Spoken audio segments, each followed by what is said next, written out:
Begin with the officer-involved shooting in South Euclid. Thanks for joining us tonight.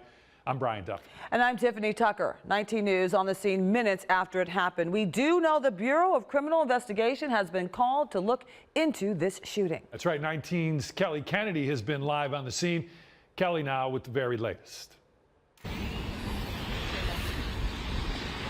Brian and Tiffany, as you can tell by the flashing lights behind me, law enforcement still out here on this shopping center on Warrensville Center Road in South Euclid investigating this officer-involved shooting. What we know right now is that the suspect in this case, a 43-year-old man, is in the hospital, but he is expected, according to police, to be okay.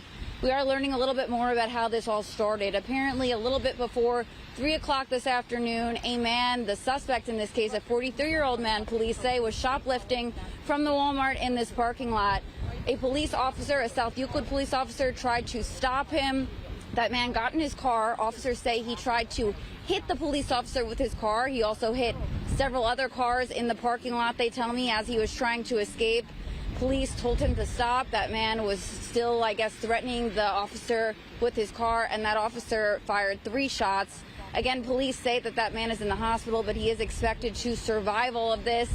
I did speak also with a 16-year-old man who witnessed this whole thing. He said it was terrifying. We're going to hear from him coming up tonight on 19 News at 11. Now, right now, police still have both the entrances and exits to this shopping center closed. They're not letting traffic in. A couple of the businesses are still open, but a lot of them have since shut their doors. Again, the BCI is investigating this officer-involved shooting. We'll keep you updated as we learn more. Reporting live in South Euclid, Kelly Kennedy, 19 News.